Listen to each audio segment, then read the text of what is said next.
여러분, 바둑 용어에 대해 혹시 좀 들어보셨습니까? 바둑 용어가 일상생활 속에서 알게 모르게 사용되는 경우가 종종 있는데요. 미생, 완생, 고구, 포석, 국면, 승부수 이런 말들은 바둑을 두지 않는 사람들도 일상 속에서 종종 혹은 간혹 쓰는 말이기도 합니다. 그런 바둑 용어들 중에 돌을 던진다라는 표현이 있는데요. 자신의 패배를 인정하면서 손에 쥔 바둑돌을 바둑판 위 아무 의미 없는 자리에 놓으면 그걸 해설자들이 누가 돌을 던졌습니다 라고 말을 합니다. 이제는 상대방의 실수를 기대할 만한 자리가 전혀 남아있지 않고 아무리 노력을 해봐야 판세를 뒤집을 수 없다라는 판단이 서게 되면 상대의 실수를 유발하기 위해 뜬금없는 수를 남발하지 않고 마지막 품격을 지키면서 돌을 내려놓는 것이죠. 물론 위기에 놓이자마자 재빠르게 돌을 던지는 경우는 잘 없습니다. 어떻게든 그 국면을 바꿔보기 위해서 최선의 노력을 다해보지만 한 수 한 수 조여오는 그 압박을 도저히 타개할 수 없다는 게 확실해질 즈음부터는 어느 시점에 내가 패배를 인정해야 할 것인가를 찾게 되지요. 그걸 돌 던질 곳을 찾는다라고 합니다.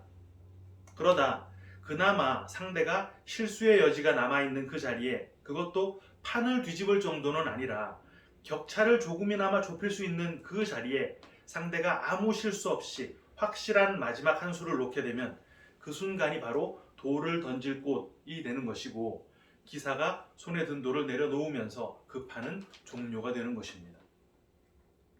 혹시 여러분들도 어떤 일을 추진하시다가 돌 던질 곳을 찾아보신 적이 혹시 있었는지 모르겠네요. 지난 시간 우리는 성령회방이라는 것이 무엇인지를 함께 나눴습니다.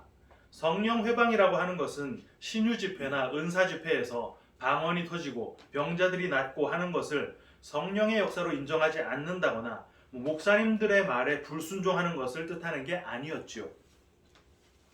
태초의 모든 만물들이 하나님의 뜻을 말로 전달받아서 그 말에 순종하고 지금까지 하나님의 뜻대로 하나님의 뜻을 펼치며 살아가고 있는 반면, 하나님의 뜻을 말이 아닌 영으로 직접 받았던 인간들은 선악과를 따먹고 그 영을 잃어버리게 된 이후에 하나님의 뜻이 아닌 자기 자신의 뜻, 자기 소견에 옳은 것을 하며 사는 자들로 전락하고 말았지요.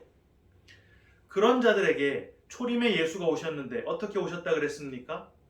하나님의 말씀이 말로 오지 않으시고 육신이 되어 오셨다 그랬잖아요.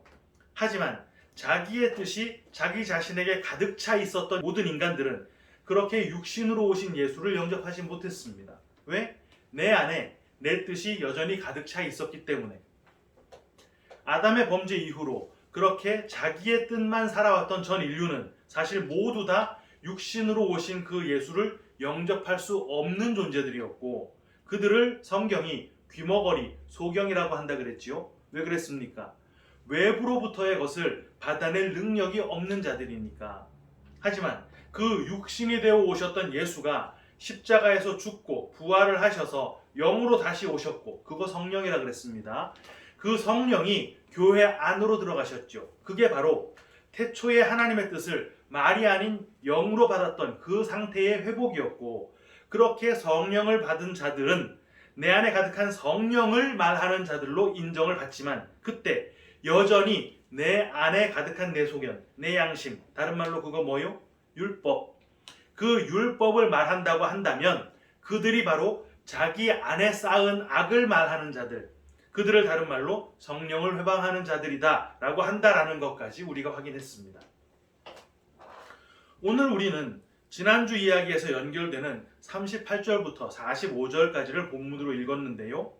서기관과 바리새인들이 주님께 표적을 보여달라라고 요청하는 내용으로 시작이 됩니다. 그들의 이 요청에는 나름의 타당한 근거가 있지요. 왜 그렇습니까? 지금 예수님께서 귀머거리에 소경된 자를 고치시는 바람에 군중들이 예수를 두고 다윗의 자손이다, 오실 메시아다 라고 선동을 당하고 있는 상황이었거든요. 그리고 바리새인들은 그거 아니야, 저 능력은 귀신의 왕 바알세불을 힘입은 거야 라고 반박을 하고 있는 상황이었는데, 주님께서 거기다 대고 야, 그거 내가 바알세불 힘입어서 한 게 아니라 성령으로 한 거야 라고 다시 반박을 한 상황 아닙니까? 그런데 바리새인들의 입장에서는 주님의 그 반박이 억지일 수밖에 없는 것이, 정말 저 예수가 성령을 힘입은 것이라면, 다른 말로 하나님께서 보내신 자 오실 메시아가 맞다면 안식일을 범하면 안 되는 것이었잖아요. 그런데 이 예수라는 자를 보니까 이건 안식일을 마구 범하고 세리 죄인들과 어울려 노는데 막 먹고 마시고 하면서 거룩과는 너무도 동떨어진, 너무나도 담을 쌓은 듯한, 도저히 메시아일래야 메시아일 수가 없는, 메시아이면 안 되는 행보를 보여왔단 말입니다. 그러면서 야, 이거 성령의 역사야 이러시니까 그 증거가 될 만한 표적이라도 보여줘야 믿어줄 거 아니겠습니까? 바리새인들이 구한 이 표적을 여러분, 자칫 놀라운 능력이나 기적을 베풀어 봐라 그럼 믿겠다, 이런 수준의 요청이었다고 생각하시는 분들이 적지 않은데요. 특히 신유나 은사보다 성경 공부를 강조하시는 분들 중에 많습니다. 그런 분들은 이 본문의 이 부분을 놀라운 능력이나 기적 같은 그런 표적을 구하는 수준의 신앙을 벗어나서 그보다 더 높은 수준, 말씀에 창념한 신앙인이 되어야 한다라는 식으로 받아들이곤 하지요. 하지만 바리새인들의 요청은 그런 능력이나 기적을 요구한 게 아니었습니다. 그들은요, 저 예수가 과연 표적으로서의 능력을 행할 수 있나 없나 이런 걸 궁금해하지 않았다는 말입니다. 이미 그들은 예수님께서 행하신 수많은 능력과 기적을 목격해 왔었어요. 지금 당장 이렇게 언쟁이 붙은 것 역시 예수님께서 귀신 들린 자를 능력으로 고쳤기 때문 아닙니까? 그리고 바리새인들이 속으로는 정말 예수님의 그 능력을 보고 싶었다 하더라도 지금 군중들이 예수님을 오실 메시아로 보고 있는 그 이유가 기적, 이적 이런 게 막 표적으로 나타나고 있었기 때문인데, 그것도 보여달라고 해서 정말 예수님이 확 보여준다면 군중들은 저 예수를 봐봐 메시아가 맞잖아 라고 더욱더 확신할 거 아닙니까? 그러니까 그들이 요구한 표적은 능력, 기적 이런 거 좀 해봐라 이런 게 아니라는 말입니다. 그들이 말한 것은 당신이 정말 하나님이 보낸 자가 맞다면 하나님께서 우리 선민들에게 주신 그 율법의 요구를 충족시켜 봐라, 이 요청을 하고 있었던 거예요. 당신 보니까 능력은 확실히 있는 것 같아, 그거 인정.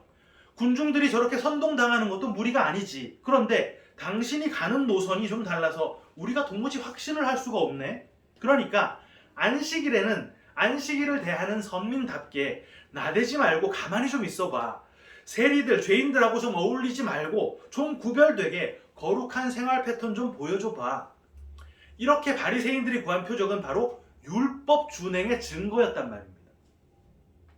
지난주 본문 35절 뭐였습니까? 선한 사람은 그 쌓은 선에서 선한 것을 내고 악한 사람은 그 쌓은 악에서 악한 것을 낸다 그랬지요. 율법을 가득 쌓아놓고 말을 한다면 그걸 악한 것이라고 한다 그랬습니다.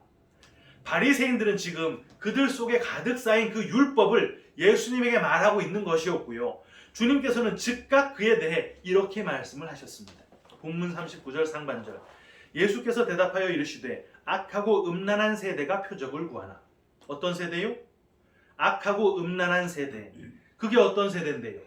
자기 안에 자기의 옳은 소견, 자기 뜻, 그 율법을 가득 쌓아놓고서 그 소견대로 자기의 뜻을 펼치는 것. 다른 말로 뭐예요?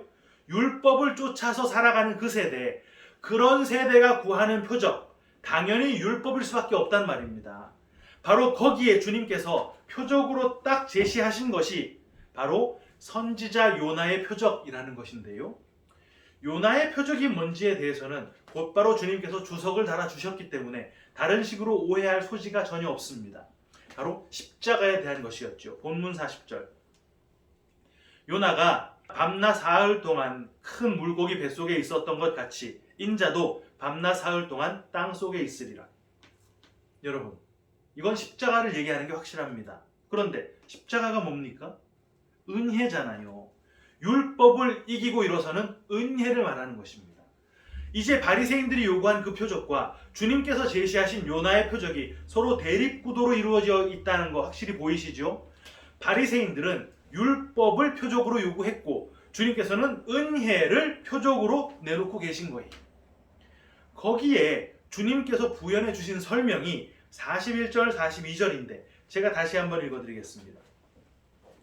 심판 때에 니느웨 사람들이 일어나 이 세대 사람을 정죄하리니 이는 그들이 요나의 전도를 듣고 회개하였음이거니와 요나보다 더 큰 이가 여기 있으며 심판 때에 남방 여왕이 일어나 이 세대 사람을 정죄하리니 이는 그가 솔로몬의 지혜로운 말을 들으려고 땅끝에서 왔음이거니와 솔로몬보다 더 큰 이가 여기 있느니라.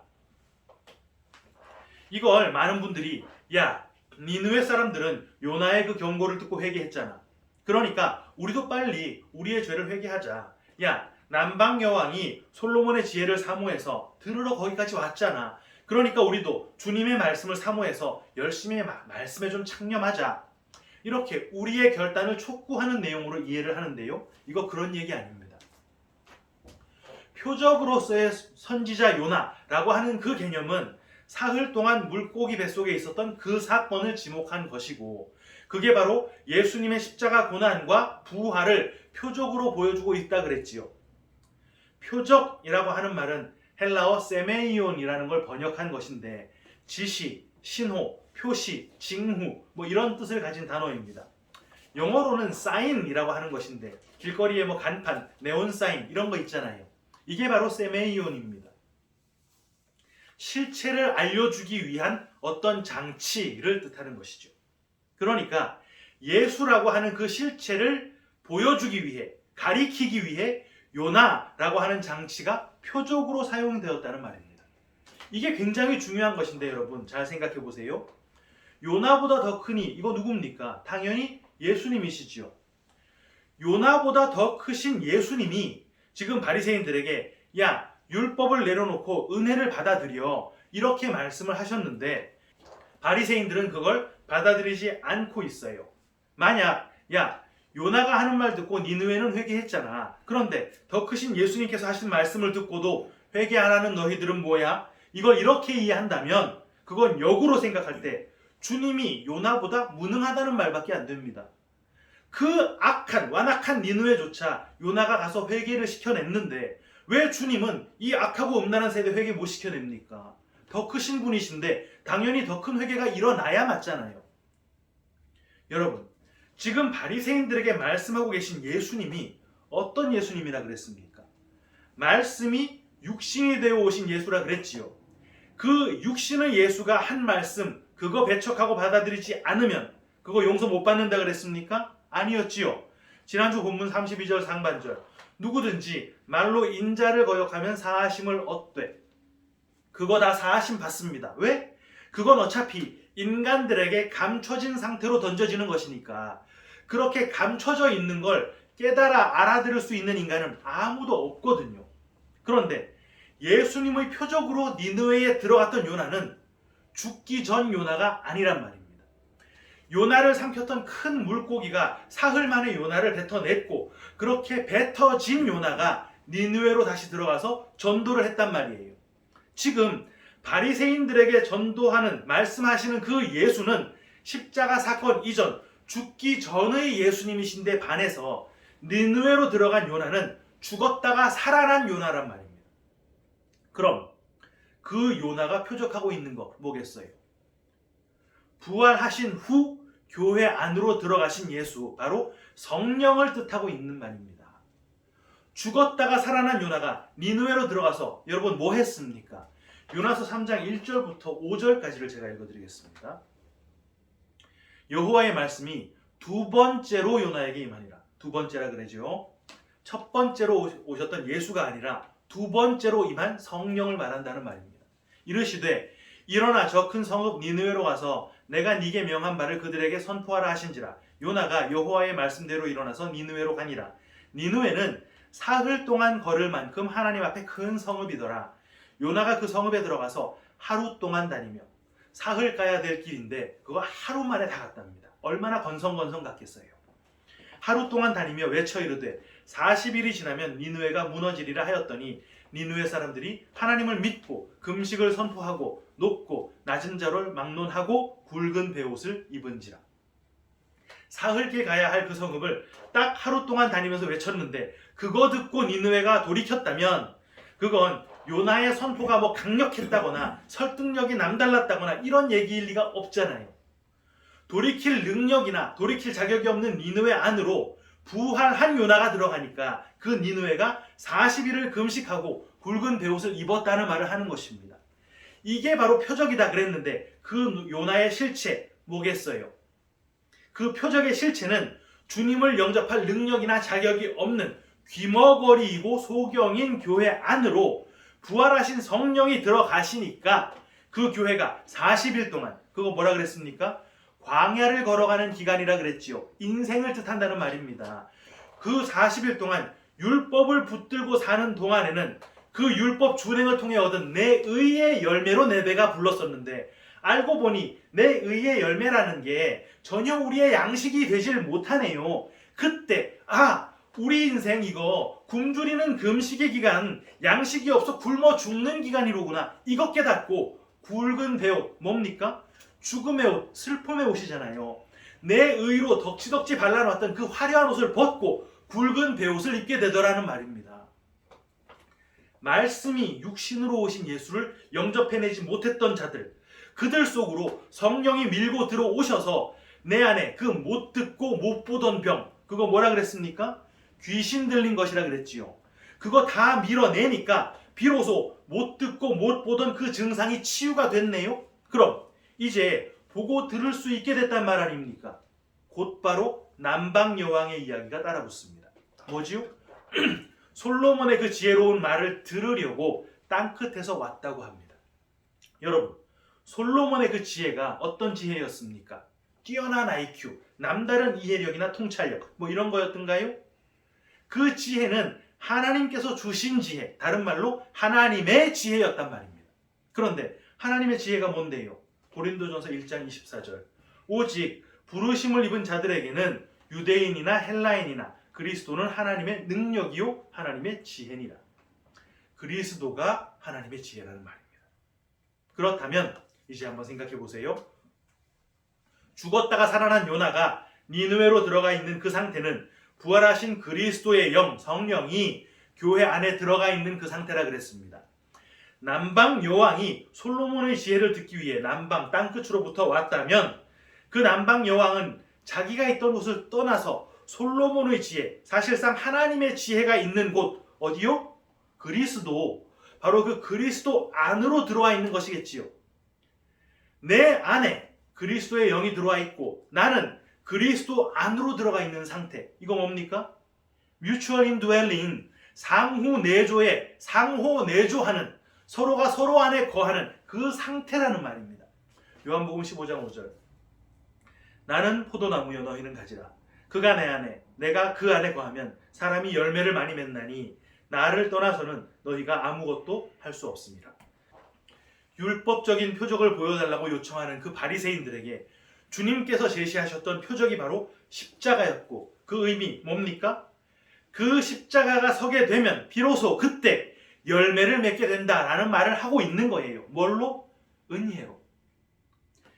여기에다가 주님께서 그 모든 이야기, 12장의 전체의 이야기를 한 방에 설명해내는 비유를 덧붙이시는데, 그게 바로 그 유명한 7 귀신 들린 사람에 대한 이야기입니다.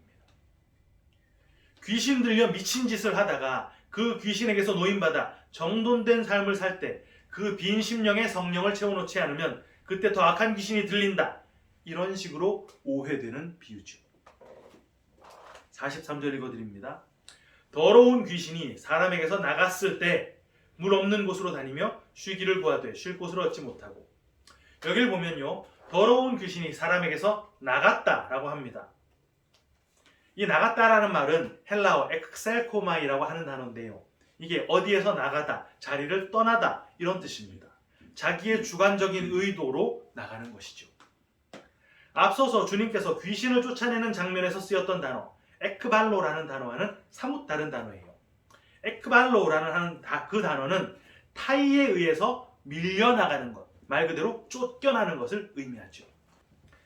앞서 우리는 귀신 들린 그 상태가 못 듣고 못 보는 상태, 바로 자신 속에 가득 차 있는 자기의 옳은 소견, 양심, 그 율법 때문에 외부로부터 오는 하나님의 뜻을 받아들여내지 못하는 상태, 그래서 자기 소견에 옳은 대로 자신의 뜻, 그 양심에 따라 살아가는 상태라 그랬습니다.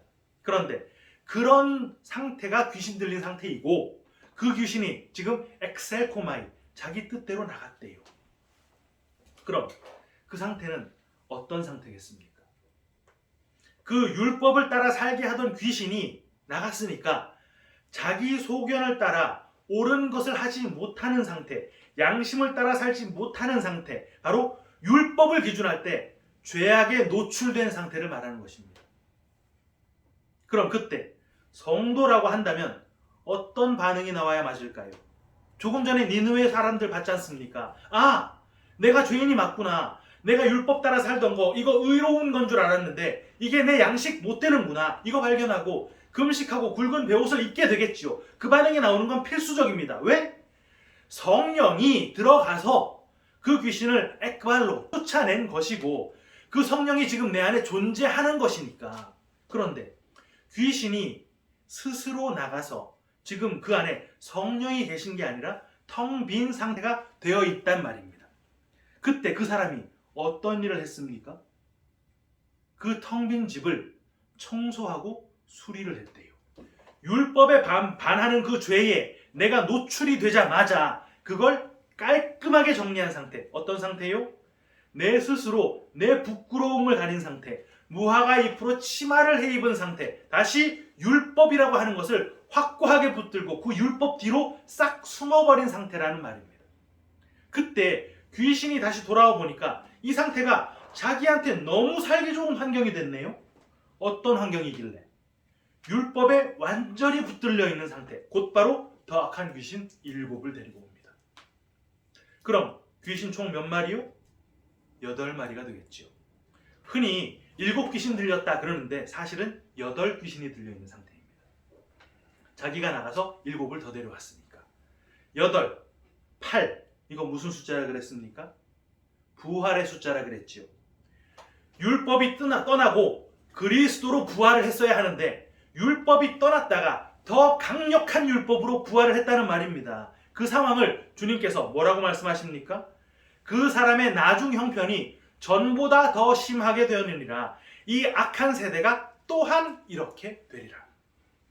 율법에 매여 은혜와 무관한 자, 은혜를 받지 못하는 자가 된다는 말을 하는 것입니다. 사랑하는 키퍼스 처치 성도 여러분, 은혜가 아니면요, 우리가 그 율법에서 빠져나오게 된 이 모든 상황을 우리는 설명해낼 수가 없습니다. 우리는 우리의 죄가 우리 스스로에게 포착되고 발각될 때 본능적으로 그걸 가리려고 하거든요. 뭘로? 율법 준행으로. 주일 성수 잘하고 헌금 안 떼먹고 거짓말, 시기, 질투, 음행, 탐심, 저주, 비방, 미움 이런 거 안 하려고 몸부림을 칩니다. 그거요, 그렇게 몸부림을 치다 보면 됩니다. 그걸 불교에서 성불이라고 하고, 유교에서는 성인의 경지에 도달했다고 하고, 도교에서는 신선의 경지에 이르렀다고 하지요. 그런 따위의 것들과 우리 기독교의 성화를 똑같은 것으로 착각하다 보니까, 야, 목표 지점 다 똑같은데 그게 우리도 그렇게 하면 어때? 그러면서 종교다원주의가 생긴 거 아닙니까? 그러면서도 말로만 그래 우린 좀 다르지 이러고 있단 말입니다. 어떻게 하든 돌을 던지지 않고 그 국면을 바꿔보려고 최선을 다하는 것이죠. 죄 안 지으려고 몸부림을 치다가 그거 성공하는 거, 그거요 성도의 목표 아니란 말입니다. 성도는 죄를 안 지어보려고 몸부림을 치다가, 이거 무슨 단계라 그랬습니까? 몽학 선생을 따라가는 단계. 그거 불가능하다는 거 발견하고, 어떻게 발견합니까? 내주하시는 성령이 조명해 주셔서 발견한다 그랬지요. 그 성령이 우리의 본질을 하나하나 꺼내 밝혀주면서 한 수 한 수 압박해 들어올 때, 아, 죽도록 노력하면 이거 될 줄 알았는데 그거 아니구나, 이거 발견한다는 말입니다. 그때 우리 손에 있던 그 돌을 던지고 은혜 안으로 쑥 들어가서 그 은혜 꽉 붙드는 사람을 성도라고 한다는 말입니다. 바로 그 은혜를 주시려고 독생자를 하나님이 죽이셨고 또 다시 살리셔서 성령을 우리 안에 넣어주신 거예요. 성령을 품고 살아가는 인생은 세상의 것을 양식 삼지 못하는 금식의 삶이고, 세상의 것으로 나를 감추지 못하는 부끄러운 굵은 베옷을 입은 삶이라서 성도의 인생이 세상 관점으로는 고달프고 눈물 나는 삶일 수밖에 없지만 내가 그리스도 안에, 그리스도가 내 안에 계시는 바로 그 상호내주의 삶이잖아요. 세상은 이해할 수도 없고 감당할 수도 없는 그 기쁨이 그래서 우리 안에 끊이지 않는 것입니다. 바로 이 믿음 안에서 은혜 안으로 더 깊이 들어가 그 은혜만 끝까지 붙드는 진짜 성도님들 모두 다 되시기를 주님의 이름으로 축원합니다. 아멘.